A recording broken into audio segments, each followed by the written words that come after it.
신명기 8장 1절로 6절까지 말씀입니다. 신명기 8장 1절로 6절까지 말씀을 제가 봉독해 드리도록 하겠습니다. 내가 오늘 명하는 모든 명령을 너희는 지켜 행하라.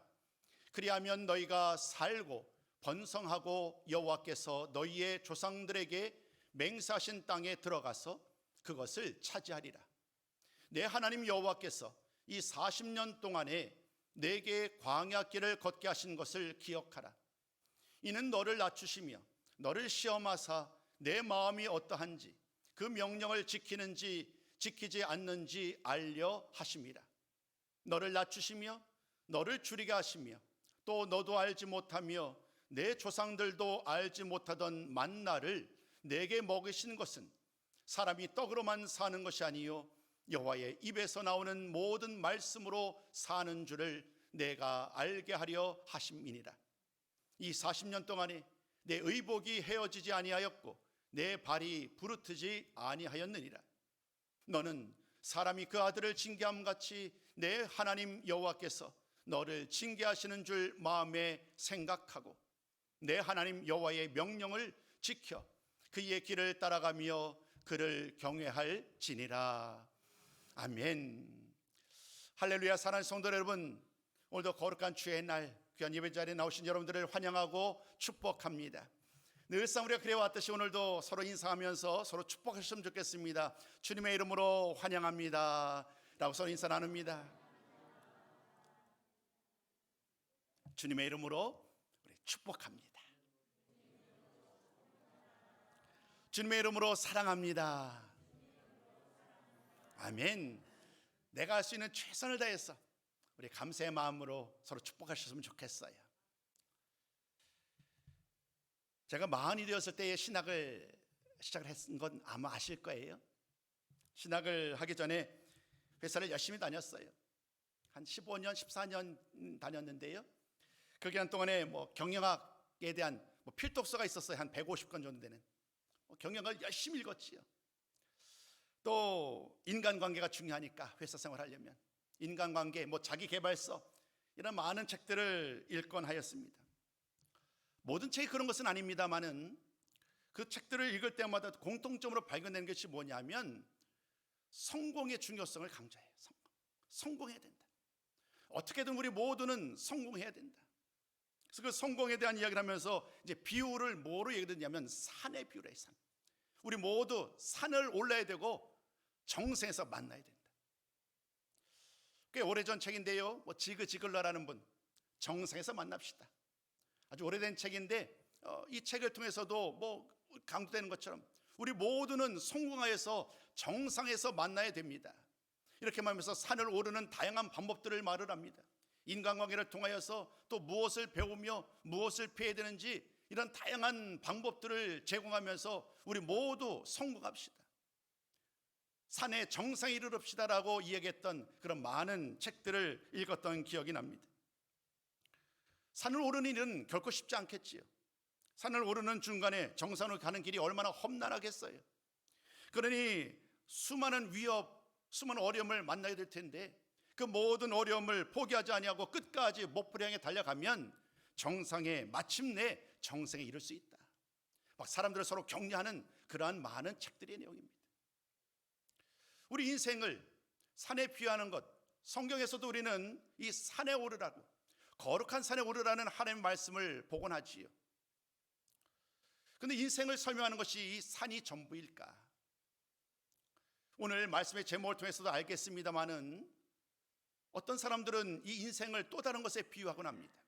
예를 들면 인생이 이와 같다는 거예요. 광야와 같다는 거예요. 산을 오르면서 산을 정복하고 산의 정세에 서는 것도 중요한 어떤 인생을 설명하는 방법이 되겠지만 우리 인생은 마치 광야와 같다. 사실 오늘 이 말씀을 준비하는데 제가 많은 도움을 받은 두 책이 있어요. 광야를 읽다, 광야를 살다라는 책이에요. 이 책을 지으신 분은 목사님입니다. 미국에서 목회하시는 목사님인데 이진희 목사님이라는 분이에요. 이분이 광야 시리즈로 책을 썼어요. 마지막 한 권이 더 나왔다고 그러는데 그 책까지는 제가 읽어보지 못했어요. 광야를 읽다, 광야를 살다, 그리고 또 다른 광야 시리즈를 얼마 전에 책을 나온 것으로 제가 알고 있는데, 이 책의 시리즈를 통해서 강조하는 건 이거예요. 우리의 인생은 광야와 같다는 거예요. 단순히 인생은 산을 정복하는 것이 아니라 광야를 건너는 것과 같다. 이 광야를 지나가는 것과 같다. 광야를 지나는 동안에 우리가 얼마나 수많은 장애물들을 만나는지, 우리 인생을 광야에 비유하면서 그 광야를 무사히 통과해야만 약속의 땅에 이룰 수 있는 것처럼, 우리 삶의 모든 여정 가운데 이 광야 같은 나의 모든 삶을 어떻게 하면 그 모든 어려움을 극복하고 또 이겨내고 마침내 약속의 땅에 이룰 수 있을까? 오늘 저와 여러분, 우리들은 이 질문에 대한 답을 찾으려고 그래요. 광야의 의미가 무엇인가? 가장 먼저 광야의 의미를 우리가 살펴보자면, 사실 광야는 황폐한 땅입니다. 광야는 찾는 이가 없습니다. 애써 누군가가 광야를 일부러 찾아가지는 않아요. 그것에는 먹을 것이 풍족하지 않으니까요. 황량하고 척박한 땅, 그러므로 우리에게 광야의 이미지는 첫 번째로 부정적입니다. 그 누구도 가까이 하지 않는 곳, 이 광야에서의 삶을 우리가 생각한다고 한다면 정말 하루하루가 얼마나 힘겨운지 우리는 미루어 짐작할 수 있어요. 광야는 참으로 힘겨운 시험과 고난이 계속되는 곳으로도 우리는 함께 우리의 삶에 적용할 수 있겠지요. 단순히 저 사막과 같은 광야의 이야기가 아닌, 오늘 우리는 이 말씀을 통하여 우리의 인생의 이야기를 하는 것임을 여러분 어렵지 않게 짐작하실 거예요. 제가 광야라는 이야기를 통해서 강조하는 이 말씀을 통하여 오늘 당연스럽게 나의 삶을 투영하실 거예요. 아, 맞아, 내 삶이 광야 같은데, 오늘 지금 내가 광야길을 홀로 걷고 있는데, 이런 말씀을 통해 오늘 하나님은 우리에게 말씀을 걸어오시는 거예요. 오늘 지금 내가 어떤 상황 가운데 어디를 향해 걸어가고 있는가, 이 광야의 의미를 통하여서 우리가 다시 한번 그 광야의 참된 의미를 함께 나누는 시간이 되셨으면 좋겠어요. 오늘 질문은 이와 같이 시작됩니다. 그 광야는 시험과 고난의 장소를 우리에게 알고 있는데, 그렇게 우리가 알고 있는데 정말 그러냐는 거예요. 광야의 삶을 이야기하는 많은 말씀을 보면 이 광야의 의미가 좀 중의적인 의미를 담고 있음을 아실 거예요. 실제로 맞습니다. 우리가 아는 것처럼, 우리 모두가 생각하는 것처럼 광야는 참으로 황폐한 땅입니다. 그 누구도 가까이 하지 않는 땅이요, 시험과 고난의 장소입니다. 그런데 성경 말씀을 보면 이 광야에 대해서 우리에게 또 다른 관점으로, 또 다른 시선으로 광야를 바라보게 합니다. 광야는 이와 같다는 거예요. 하나님이 우리를 훈련시키고자 하나님의 은혜와 사랑을 만나는 그 장소가 또한 광야일 수 있다는 거예요. 이제까지 우리에게 광야는 정말 외면하고 다시는 돌아보기 싫었던 그러한 삶의 어떤 상황으로 여겨져 왔는데, 오늘 하나님은 말씀을 통해 우리에게 그 광야를 지나는 동안 하나님이 어떻게 우리와 함께 하셨고 우리에게 사랑과 은혜를 베푸셨는지를 기억하도록 우리를 말씀으로 인도하고 계시는 거예요. 오늘 저는 여러분들에게 그 지도가 되어주고 싶습니다.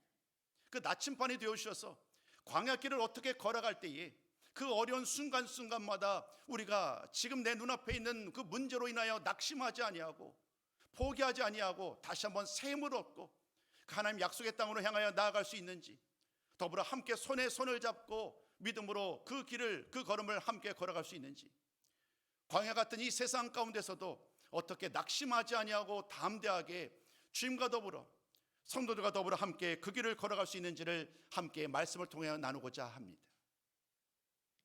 그러나 여러분 잘 아는 것처럼 현실은 다릅니다. 성경 말씀을 통해 예를 한번 들어볼까요? 성경의 광야에 대한 말씀을 우리는 많은 곳에서 만나게 되는데, 가장 대표적인 광야의 생활은 여러분 잘 아시는 것처럼 바로 이스라엘 백성은 40년 동안의 광야 생활이지요.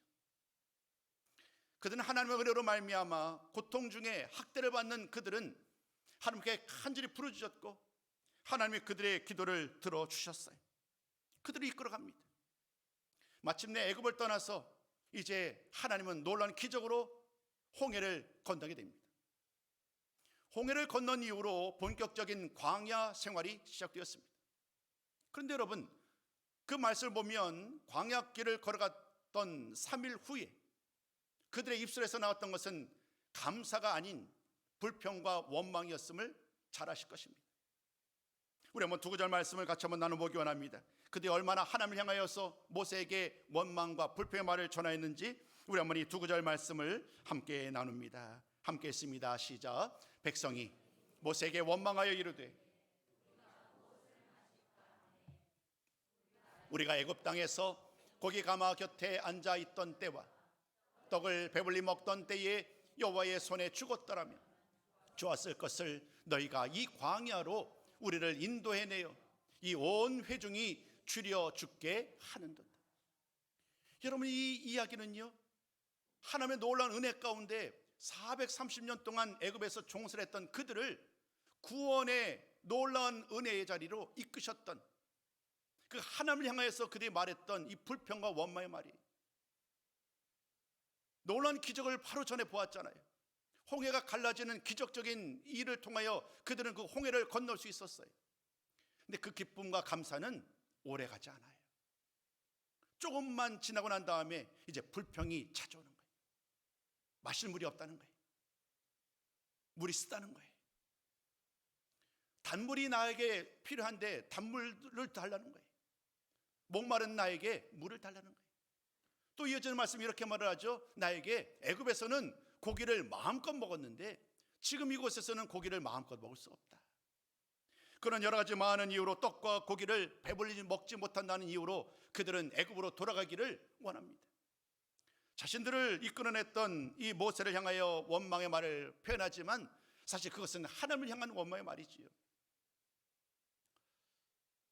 충분히 이해를 하려고 한번 우리가 그 상황을 바라보면 어느 정도 이해는 할 수 있을 것 같아요. 왜냐하면 그들 모두가 광야의 삶을 살아보지 않았잖아요. 광야가 어떠한 것인지를 경험을 하지 않은 거예요. 모세도 이스라엘 백성들도 광야의 여정을 지나는 그 삶을 살아보지 않았으니까 불평할 수 있겠다. 최대한 마음을 열어서 그럴 수 있겠다라고 말할 수 있을 것 같아요. 그러나 시간이 지나면 바뀌어야 되겠지요. 그러나 말씀을 보면 무려 40년의 시간이 지난 다음에도 그들의 입술을 통하여 나오는 고백은 크게 다르지 않아요. 여전히 불평이에요. 이번에 함께 읽으실 구절은 우리가 좀 전에 읽었던 그 두 구절 말씀을 나눴던 다음에 우리가 시간적으로 약 40년의 시간의 편차가 있습니다. 그런 그들을 향하여 하나님은 기쁨으로 이제까지 그들을 이끌어 왔으니 얼마나 놀라운 은혜였어요. 하나님은 그들에게 하나님 아버지 앞에 감사로 은혜로 나아가기를 원하였지만 그들에게 돌아왔던 말은 여전한 불평과 원망의 말이었습니다. 우리 한번 민수기 말씀을 통하여 그들의 현재 모습을 함께 나누기 원합니다. 민수기 10장 4절과 5절 함께 읽습니다. 시작. 너희가 어찌하여 여호와의 회중을 이 광야로 인도하여 우리와 우리 짐승이 다 여기서 죽게 하느냐. 너희가 어찌하여 우리를 애굽에서 나오게 하여 이 나쁜 곳으로 인도하였느냐. 이곳에는 파종할 곳이 없고 무화과도 없고 포도도 없고 석류도 없고 마실 물도 없도다. 사랑하는 성도 여러분, 우리가 지금 함께 읽으셨던 말씀을처럼 하나님은 은혜로 그들을 구원하셨건만 그러나 이스라엘 백성들의 입술을 통하여 고백되었던 말들은 감사의 고백, 신앙의 고백이 아닌 불평과 원망이었습니다. 광야의 의미를 그들은 전혀 이해하지 못하는 거예요. 그들에게 광야는 어려운 것, 그들에게 광야는 힘겨운 것, 아니 그들에게 광야는 우리를 시험에 들게 하는 것, 광야는 우리가 결코 아무런 도움을 받지 못하는 곳으로 그들의 마음 가운데 가득 채우신 거예요. 눈앞에 있는 현실이 이와 같은 모습으로 그들을 헤어나지 못하도록 그들을 만들어 버렸지. 오늘 말씀은 여기서부터 출발하는 거예요. 오늘 우리들도 혹여나 그렇지 않느냐는 거예요. 지금 오늘 우리들의 모습 가운데, 아니 나의 모습 가운데 나 역시 하나님 늘 하나님의 은혜를 구했는데 지금 내가 광야 길을 걸어가고 있습니다. 시험으로 고통으로 인하여 견딜 수가 없습니다. 가정이 무너집니다. 사업이 더 이상 앞으로 미래가 보이지 않습니다. 건강이 너무나도 힘이 없습니다. 이런 모든 일들로 말미암아 지금 나의 삶을 가리켜서 바로 광야를 걸어가고 있다라고 여기고 있고, 그 일로 인하여 낙심하고 불평하고 원망하고 있는 그런 오늘 우리들을 향하여 하나님은 우리에게 다시 한번 이 광야의 의미를 일깨우기를 원하시는 것입니다. 사는 성도 여러분, 광야는 과연 어떤 것일까요? 하나님이 광야를 통하여 우리에게 말씀하고자 하는 그 참된 의미는 무엇일까? 오늘 말씀 하나하나 또 자세하게 보면서 그 광야를 지나는 동안에 우리가 어떤 자세로 어떤 마음으로 살아가야 될지를 말씀을 통하여 교훈 얻고 그 말씀 따라 살기를 소망합니다. 자, 첫 번째 말씀입니다. 첫 번째, 광야는 인생의 학교다. 광야는 인생의 학교다라고 말씀을 드리고 싶습니다. 학교가 배움의 장소임을 여러분 모르지 않지요? 우리가 초등학교 때부터 또 중학교, 고등학교까지 그 배움의 과정을 밟아가면서 우리가 사회적으로 필요한 사람으로 우리가 배우고 또 함께 준비되는 시간들을 보내옵니다. 오늘 이 첫 번째 말씀, 광야는 이 학교와 마찬가지다라고 말을 합니다. 이 말씀은 언뜻 이해하기 어렵지요. 우리가 이미 나눈 것처럼 이스라엘 백성들이 40년 동안 일관되게 말했던 것처럼 광야는 결코 기쁨을 찾아볼 수 없는 것, 광야는 오로지 시험으로 고난으로 가득한 곳이 광야로 여겨왔는데 어떻게 광야가 인생의 학교가 될 수 있을까? 오늘 우리는 이 말씀 속에서 그 광야가 정말 인생의 학교였음을 말씀을 통하여 함께 나누기 원합니다. 모세와 이스라엘 백성들에 대한 이야기를 잠시 드리려고 해요. 여러분, 모세가 이스라엘의 지도자로 그들을 이끌어내신 것은 잘 아실 것입니다. 그의 나이 80세, 주어진 사역을 감당했던 이스라엘의 지도자로서의 사역을 잘 감당할 수 있었지만, 그러나 거기까지 이르는 모든 과정 가운데 모세 역시 그 광야의 시간을 통과하였음을 여러분 기억하시지요? 첫 번째 40년 동안의 삶은 애굽에서의 삶이었어요. 마치 왕자처럼, 바로의 왕자처럼 그는 애굽에서의 삶을 살아왔지만, 그러나 그곳에서 히브리인을 돕기 위해서 애굽 사람을 죽이게 되잖아요. 그 일로 말미암아 광야의 삶이 시작되는 거예요. 그는 도망치듯이 미디안 광야로 나갑니다. 미디안 광야 속에서 40년을 머물게 되는데, 그 40년 동안 그는 가정을 이루었고 목자 생활을 하였지만 여전히 그 모든 40년의 삶은 그로 하여금 인간의 힘을 의지할 수 없음을, 그리고 하나님을 신뢰함을 배우는 시간이었습니다. 전에는 알지 못했지만, 왜 지금 내가 이곳 미디안에까지 이르게 되는지를 이해할 수 없었지만, 그는 이제 하나님을 만남으로 말미암아 비로소 하나님께서 지난 40년 동안 나를 준비시켰음을, 이 광야라는 배움의 학교에서 나를, 인생을 준비하였음을 그는 깨닫게 됩니다. 이스라엘 백성들도 다르지 않습니다. 여러분 잘 아시는 것처럼 이스라엘 백성들은 430년 동안 애굽에 종살이를 하면서 온갖 학대 가운데 그들은 구원을 받게 되지요. 하나님의 약속의 말씀을 따라 그들은 이제 드디어 한 걸음씩 한 걸음씩 가나안 땅으로 나아가게 되었습니다. 그런데 여러분, 그 모든 과정 속에서 그들은 그 광야의 참된 의미를 여전히 이해하지 못하는 거예요. 불순종과 온매 말로 말미암아 결국에는 빠른 길을 내두고 40년 동안 광야를 방황하게 되는 이러한 삶을 살게 되죠. 그들에게 이 기간들은 어찌 보면 원하지 않았던 시간이에요. 그런데 하나님은 그 시간을 통하여 그들의 모든 죄된, 종된 마음, 자세들, 그런 모든 것들을 다 청산하기를 원하셨던 거예요. 그들은 몰랐지만 하루하루, 1년 그 모든 기간을 통하여 그들의 마음 가운데 남아 있었던 여러 가지 죄악된 생각들을 다 벗어버리게 하고 하나님의 거룩한 백성으로 살아갈 수 있도록 그들을 새롭게 지어가시는 하나님의 놀라운 계획이었음을 그들은 나중에서야 알게 됐지요. 지금은 몰랐지만, 지금은 광야가 시험의 장소요 고난의 장소라고 여겨왔지만, 그래서 광야 40년 생활할 동안에 그들은 늘 불평과 원망을 입에 달고 살았지만, 그러나 시간이 지나면서 이 광야야말로 하나님이 나를, 우리 민족을 준비시키고 또 가르치시는 그러한 시간이었거든요. 인생의 학교였음을 그들은 고백할 수 있게 됩니다.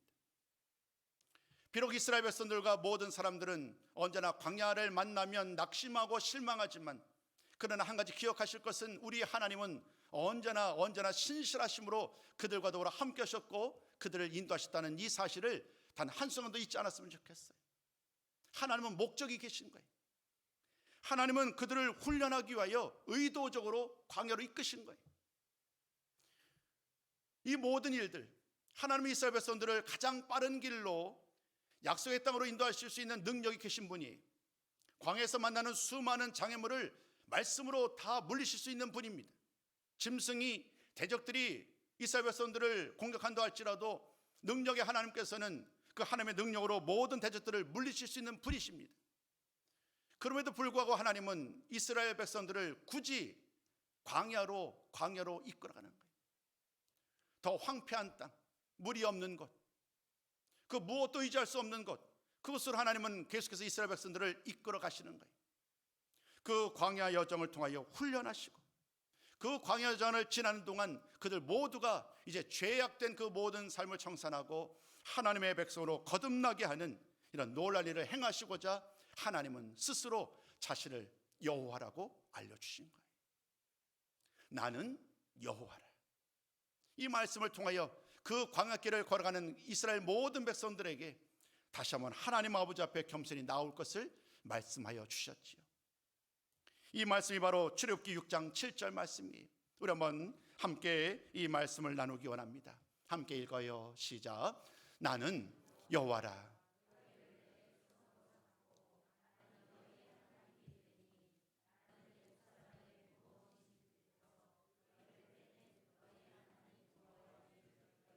아멘, 아멘. 비록 이스라엘 백성들은 불평하고 원망하였지만 그들을 향한 하나님의 계획을 단 한순간도 포기하신 적이 없어요. 나는 여호와라. 나는 여호와라는 이 말씀을 통하여서 나는 너의 하나님이 된다라는 말씀을 통하여 그 어떤 어려움 속에서도 하나님이 그들과 함께 하셨음을 일깨우시는 거예요. 나는 몰랐지만 지금 당장 이 고난이 너무나도 힘에 겨워서 왜 이런 일들이 나에게 일어나는지 알 수 없지만, 어떻게 하면 이 상황을 극복할 수 있지 알 수 없지만, 그런 오늘 이 말씀을 통해서 우리는 다시 한번 하나님께서 이 모든 과정을 통하여 나로 하여금 우리 하나님만을 바라보도록 하셨구나, 그러한 계획 속에서 나를 이 광야를 지나게 하셨구나라고 우리는 고백하는 삶을 살고 있는 것이지요. 광야는 인생의 학교다는 말씀의 의미가 설명되었지요. 이제 한번 두 번째 말씀 한번 나눠볼까요? 두 번째, 광야는 만남의 장소예요. 광야를 걸어갈 때에 수많은 사람이 함께 걸어가는, 이스라엘 백성들이 함께 걸어가는 그런 것도 있었지만 대부분 광야길은 홀로 걸어갑니다. 상처받고 아프고 도저히 견딜 수 없어서 죽으러 광야로 가는 거예요. 광야길은 외롭습니다. 광야길은 비전이 없어요. 희망이 없는 거예요. 소망이 없는 거예요. 근데 광야는요, 놀랍게도 그토록 소망이 없어 죽기 위하여 광야길을 건너갔는데 놀랍게도 그곳 광야에서 하나님이 나를 찾아오시는 거예요. 몇 가지 예를 한번 들어볼게요. 제가 오늘 세 사람을 준비를 해봤는데요, 첫 번째 하갈입니다. 하갈. 여러분, 하갈이라는 인물은 주인공이 아니에요. 아브라함과 이삭, 그리고 아브라함과 사라, 그 사이에 어찌 보면 하나님의 구원의 역사 가운데 그냥 잠시 스쳐 지나는 그런 존재처럼 보여요. 그런데 놀라운 것은 하나님이 그 하갈마저도, 하갈과 아브라함을 통해 나왔던 이스마엘마저도 그냥 광야에 내버리지 않으시는 하나님이심을 우리는 말씀을 통해 보게 돼요. 창세기 15장 16장 말씀을 보면 하갈은 여주인이죠. 종으로서 여주인의 말을 듣고 아브라함과 동침을 합니다. 그리고 이스마엘을 낳게 되잖아요. 근데 그 과정에서 이 사례가 하나님께서 그 태를 막으셨기 때문에 아이를 낳을 수가 없었어요. 본인이 허락했지만 아기를 낳으면서 기고만장하는 그런 모습으로 아마 느껴진 것 같아요. 그러니까 사례가 그를 질투하는 거예요. 그를 질투하고 그 과정 속에서 이제 마침내 하나님이 태음을 여심으로 말미암아 이삭을 낳게 되잖아요. 이삭을 낳게 되었으니까 이제 모든 문제가 해결된 거예요. 더 이상 이 두 사람, 하갈과 이스마엘을 곁에 둘 필요가 없지요. 그래서 그들을 쫓겨냅니다. 갈 데가 없는 거예요. 한순간에 갈 데가 사라졌고 결국 하갈이 이스마엘과 더불어 함께한 곳은, 향한 곳은 바로 광야입니다. 그곳에서 그는 너무나도 큰 어려움 속에서 좀 어찌할 바를 몰라 하나님 향해서 부르짖어 기도하잖아요. 하나님, 하나님, 나를 도와달라고. 그랬을 때 하나님께서 그를 찾아옵니다. 그리고 그를 찾아와서 위로의 말씀으로 그를 다시 한번 격려하지요. 그의 아들도 안전할 것이라는 말씀을 통하여 광야에서 홀로 되었던 여인, 미래가 비전이 전혀 없어 보였던, 소망을 잃어버렸던 그 여인에게 하나님의 살아계심을, 하나님이 함께하심을 경험하는 그런 복된 장소가, 복된 시간이 바로 광야였습니다. 또 다른 한 사람을 예를 들어볼까요? 엘리야입니다. 여러분, 엘리야가 얼마나 능력의 종인지 여러분 잘 아시잖아요. 수많은 이방 선조들과의 싸움에서 그는 굴복하지 않아요. 1대 450, 1대 850의 싸움 가운데 그는 전혀 굴복하지 아니하고 능력의 하나님의 말씀을 의지하여 그는 하나님 앞에 예배를 드림으로 말미암아 살아계신 하나님을 온전히 드러낼 수 있었지요. 이토록 모든 사람 앞에 당당하던 엘리야, 그러나 얼마 지난 다음에 그는 갑작스럽게 홀로라고, 혼자만 남았다라고 여기며 스스로 움츠러듭니다. 그는 이제 더 이상 그 능력의 종으로서 등장하지 않은 채 그는 홀로 광야를 향해 나아갑니다. 광야에 이르러서 로뎀나무 곁에 서게 되죠. 그 로뎀나무 아래에서 그는 이렇게 말합니다. 하나님, 차라리 나를 죽여주세요. 도저히 견딜 수 없는 상황 가운데 그의 입술을 통하여 그 능력의 종이었던 엘리야는 나를 죽여달라, 이렇게 말을 했던 그 엘리야에게 하나님이 다가옵니다. 그의 처지와 형편을 아시어서 우리 하나님은 세미한 소리로, 세미한 음성으로 그를 찾아오시는 거예요. 그래서 그를 격려하시는 거예요. 그에게 힘을 주시죠. 그 결과로 말미암아 그는 새롭게 힘을 얻습니다. 그래서 호렙산으로 다시 올라가서 하나님께서 자신에게 주어진 그 귀한 사역을 감당케 됩니다. 광야, 죽기 위해서 나갔던 그 광야에서 엘리야는 하나님을 만났고 세미한 음성으로 나를 찾아오셨던 하나님을 만났고 그 모든 문제들, 마음의 상처, 두려움, 그 모든 것을 다 떠나보내고 담대하게 하나님의 사람으로 거듭날 수 있었지요. 한 사람만 더 얘기해 볼까요? 다윗입니다. 여러분, 다윗에 대한 이야기 여러분 잘 아실 거예요. 다시 얼마나 능력으로 왕으로 이스라엘을 다스렸는지. 그러나 이스라엘을 다스리기 이전에 그의 삶을 돌아보면 아주 오랫동안 광야의 삶을 살아왔습니다. 무려 10년이나요. 사울 왕이 백성들이 다윗을 더 사랑하는 것 같아 보여요. 다윗의 능력을 나보다 더 높이는 것 같아요. 그러니까 사울이 이 다윗을 그냥 두려고 하지 않습니다. 그를 죽이려 하는 이 상황 가운데 다윗은 어쩔 수 없이 예루살렘을 떠나서 결국 도망자의 신사가 되죠. 이스라엘의 다양한 곳을 돌아다니고 심지어 블레셋까지 가게 되고 수많은 곳을 돌아다니면서 때로는 정신병자처럼, 때로는 미친 사람처럼, 때로는 도저히 형용할 수 없는 그런 모습으로 그 10년의 기간들을 다 감내내는 거예요. 여러분, 그런데요, 그 모든 광야 여정을 기록하는 모든 말씀을 보면 하나님이 언제나 그와 더불어 함께 하셨다라고 말씀합니다. 그토록 홀로 여겨졌던 그 상황 가운데 돕는 사람을 보내주시는 거예요. 그들에게 배고프지 않도록 만난 사람을 만나고 먹을 것을 줌으로 말미암아 그로 하여금 10년의 시간들을 잘, 광야 같은 10년의 상황을 잘 견딘 다음에 비로소 이스라엘의 왕으로 세워질 수 있었습니다.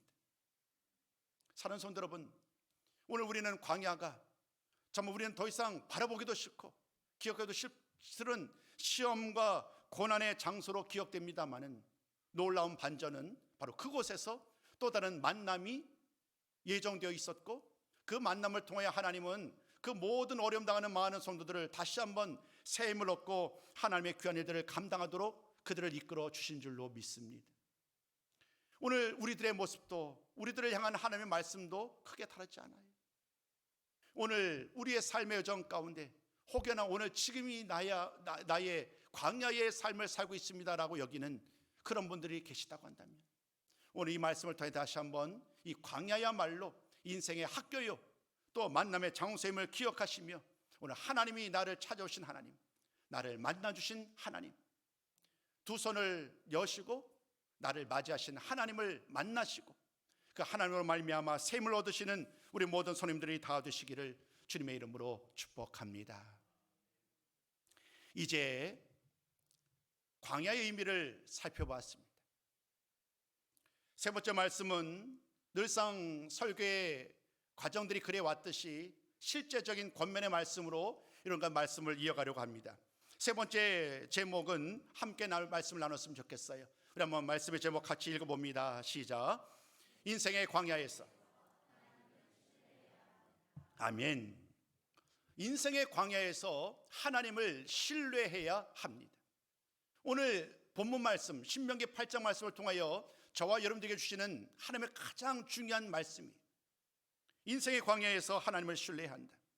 여러분 오늘 본문의 말씀을 잘 보면 앞선 두 단락을 통해서 광야의 의미를 나눴다고 한다면 오늘 말씀은 광야의 목적에 대한 이야기, 왜 하나님이 우리에게 광야의 삶을 주셨는가, 이 광야의 삶을 통하여 하나님은 나에게 우리들에게 무엇을 말씀하고자 하는가, 그 광야를 허락하신 혹은 광야로 인도하신 하나님의 목적이 오늘 말씀 속에서 그대로 등장합니다.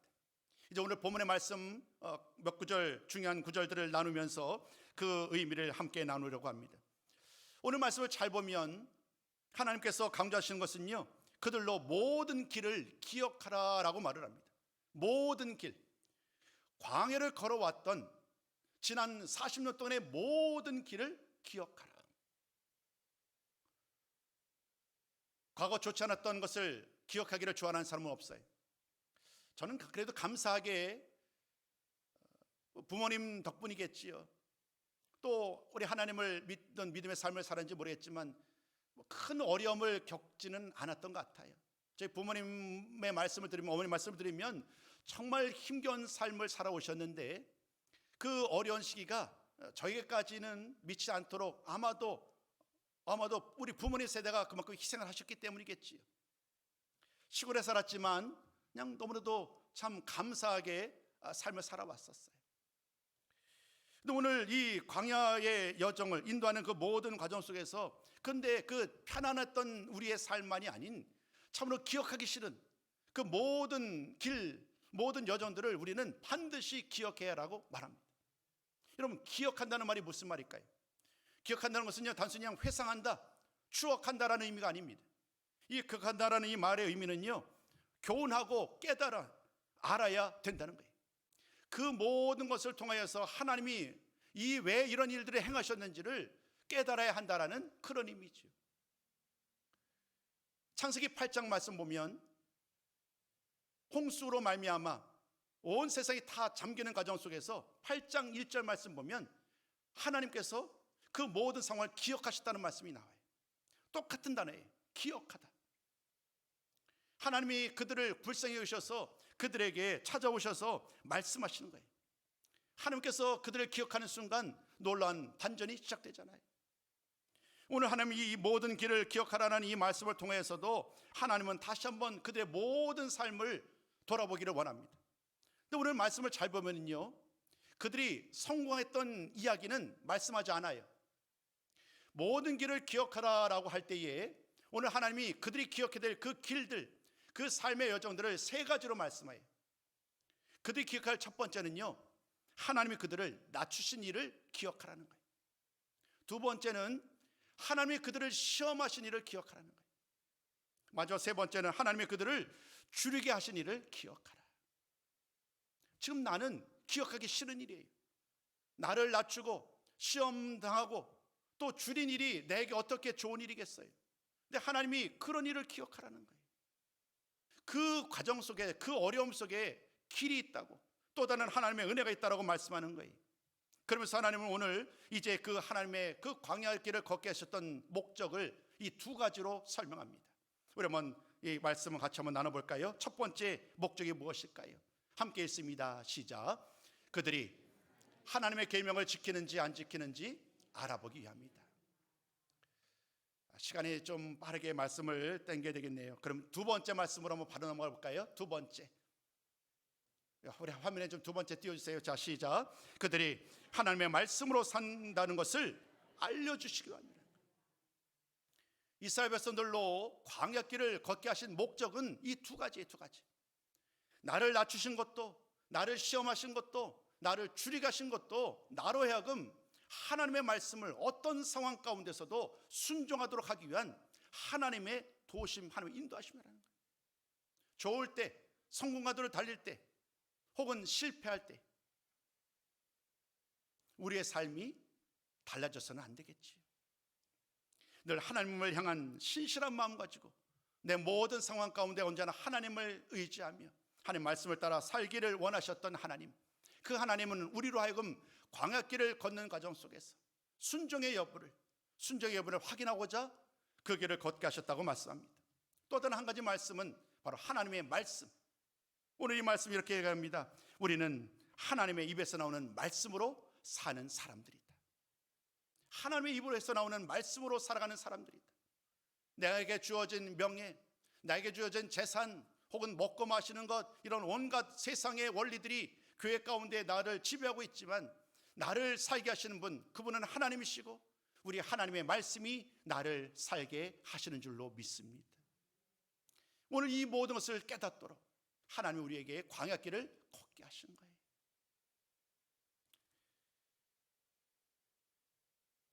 두 가지 말씀을 더 드려야 되겠네요. 이제 결론의 말씀을 이 두 구절로 대신하려고 합니다. 이런 광야길을 걷게 하시고 그 목적이 무엇인지를 말씀하신 하나님은 이제 마지막 이렇게 명령합니다. 그 명령이 바로 오늘 1절과 6절 말씀이에요. 자, 우리 한번 이 구절도 같이 한번 나눠볼까요? 1절, 6절 시작. 내가 오늘 명하는 모든 명령을 너희는 지켜 행하라. 내 하나님 여호와의 명령을 지켜 그 얘기를 따라가며 그를 경외할지니라. 아멘. 아멘. 하나님은 광야길을 걸어가는 모든 이스라엘 백성들, 아니 우리들을 향하여 말합니다. 그 광야길 때문에 우리는 때로 불평할 수 있어요. 우리는 완전하지 않으니까요. 또 원망할 수도 있습니다. 또 자포자기하여서 주님 나를 그냥 데려가 주세요라고 말할 수도 있습니다. 그러나 그런 연약함 속에서 오늘 나를 향하여 외쳐오는 그 세미한 음성을 들으셨으면 좋겠어요. 하나님이 나를 향하여 다시 한번 힘을 내라고, 다시 한번 나와 더불어 함께 그 길을, 그 걸음을 걸어가자고 말씀하셔서 주시는 이 마지막 결론, 이 모든 하나님의 말씀을 지켜 행하라는 그 권면의 말씀이 오늘 우리를 새롭게 이끌어 주시고 인도해 주시는 하나님의 명령인 줄로 믿습니다. 그러면 그 명령을 따라 살아가는 성도들에게 어떤 말씀이 약속되어 있을까요? 우리 한번 마지막으로 이 구절만 나눠봅니다. 1절의 후반절 말씀입니다. 같이 한번 읽습니다. 시작. 그리하면 너희가 살고 번성하고 여호와께서 너희 조상들에게 맹세하신 땅에 들어가서 그것을 차지하리라. 광야 속에서 도저히 극복할 수 없는 어려움을 인하여 자포자기하고 포기하고 있는 나를 향하여 하나님의 인도함을 따라 살 때에, 또 하나님 말씀에 순종해 나갈 때에 그것이 우리의 살 길임을 오늘 하나님은 말씀하여 주셨습니다. 여러분, 오늘 이 말씀이 우리 삶의 또 다른 전환점이 되었으면 좋겠어요. 오늘 주신 이 말씀 붙들고 어떤 상황 가운데 변호신 나와 함께 하신 하나님, 그 하나님을 의지하며 이제 나의 힘이 아닌 하나님의 도우심으로 말미암아 이 광야길을 함께 가고 하나님이 약속하신 은혜와 복을 누리는 복된 손님들이 다 되시기를 주님의 이름으로 축복합니다.